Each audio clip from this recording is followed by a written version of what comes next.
নমস্কাৰ এভৰিৱান অসমীয়া বিজ্ঞাপন চেনেলটোলৈ আকৌ এবাৰ স্বাগতম জনাইছোঁ।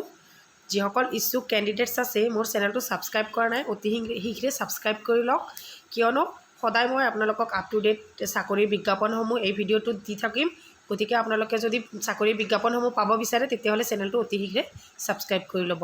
ঠিক আছে, চাওক ইয়াতে অসম চৰকাৰৰ আয়ুক্ত কাৰ্যালয় বিশ্বনাথ গাঁও প্ৰধানৰ পোষ্ট ওলাইছে। ইয়াতে ভালেখিনি পোষ্ট আছে আৰু ইয়াতে কি কি আপোনালোকক কোৱালিফিকেশ্যন লাগিব, ক'ত কেনেকৈ এপ্লাই কৰিব লাগিব গোটেইখিনি মই আপোনালোকক জনাই দিম। ইয়াতে এপ্লাই ডেটটো আপোনালোকৰ আৰম্ভ হৈছে কিমান 25 জুনৰ পৰা আৰম্ভ হৈছে। ইয়াতে আপোনালোকৰ লাষ্ট ডেটটো মই জনাই দিম, গতিকে আপোনালোকে প্ৰথমৰ পৰা ভিডিঅ'টো শেষলৈ চাই যাওক। মই কেতিয়া লাষ্ট ডেট সেইটো মই শেষত জনাম।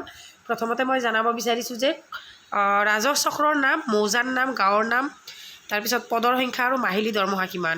এই এইটো হৈছে নদুৱাৰ চতিয়া মৌজাৰ নাম, আৰু গাঁৱৰ নাম হৈছে বেজৰহোলা। ইয়াতে আপোনালোকৰ পদৰ সংখ্যা 1, ইয়াতে মাহিলী দৰমহা 14,000।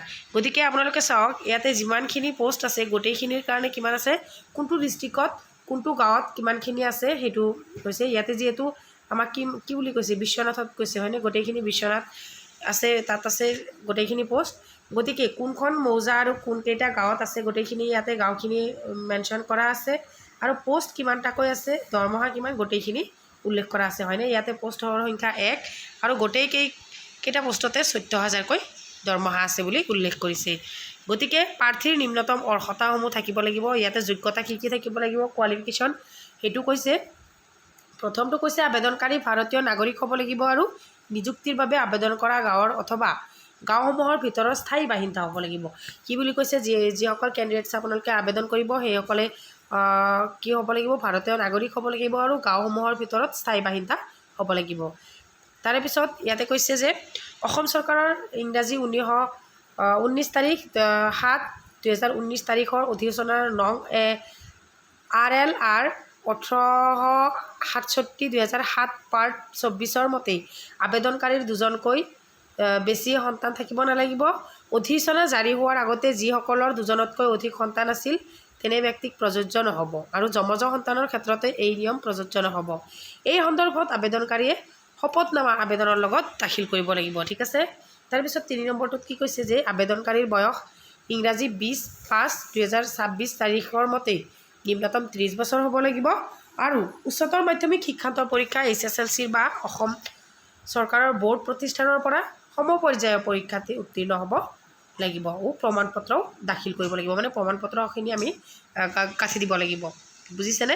তাৰপিছত 4 নম্বৰটো চাওক, আবেদনকাৰীৰ শাৰীৰিকভাৱে সক্ষম আৰু মানসিকভাৱে সুস্থ হ'ব লাগিব। শাৰীৰিকভাৱে সক্ষম আৰু মানসিকভাৱে সুস্থ হ'ব লাগিব।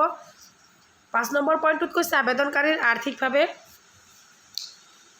দেৱলীয়া আৰু কোনো চৰকাৰী ধনৰ দেনা। ইয়াতে চাওক গোটেইখিনি পইণ্ট দিয়া আছে যে আবেদনকাৰী কোনো ৰাজনৈতিক দলৰ সদস্য হ'ব নোৱাৰিব, যে আবেদনকাৰী চৰকাৰী নীতি আৰু কাৰ্যসূচী ৰূপায়ণ কৰাৰ আৰু প্ৰাকৃতিক দুৰ্যোগৰ সময়ত স্বেচ্ছামূলকভাৱে সহযোগী আগবঢ়োৱা হ'ব লাগিব। আবেদনকাৰীৰ উচ্চ মৰ্যাদা সম্পন্ন দক্ষতা আৰু সমাজৰ সন্মানীয় স্থিতিত থকা ব্যক্তি হ'ব লাগিব। এতিয়া চাওক ওপৰত উল্লেখ কৰা অৰ্হতাসমূহ বাধ্যতামূলক। দাখিল কৰা প্ৰমাণপত্ৰ ভুৱা হ'লে প্ৰাৰ্থী তৎক্ষণাত কি কৰা হ'ব, নাকচ কৰা হ'ব। তাৰপিছত বিধি ব্যৱস্থাও গ্ৰহণ কৰিব। ইয়াতে চাওক আবেদনৰ শেষ তাৰিখ, অন্তিম তাৰিখ আপোনালোকৰ 27 জুলাই। গতিকে আৰু বেছি দিন নাই, আজি হৈছে আপোনালোকৰ জুলাই মাহৰ আৰু কেইবাদিন বাকী আছে। গতিকে 27 তাৰিখ যিহেতু আমাৰ লাষ্ট ডেট, অতি শীঘ্ৰে আপোনালোকে এপ্লাইটো কৰি লওক, কোনো ধৰণৰ পৰীক্ষা দিব নালাগে, একেবাৰে সহজভাৱে আপোনালোকে চাকৰিটো পাব। গতিকে আপোনালোকে অতি সোনকালে এইটোৰ কাৰণে এপ্লাই কৰক। ঠিক আছে, এপ্লাই কেনেকৈ কৰিব, ক'ত কি কৰিব সকলোখিনি জানিবলৈ মোক কমেণ্টত জনাওক, মই আপোনালোকক জনাই দিম।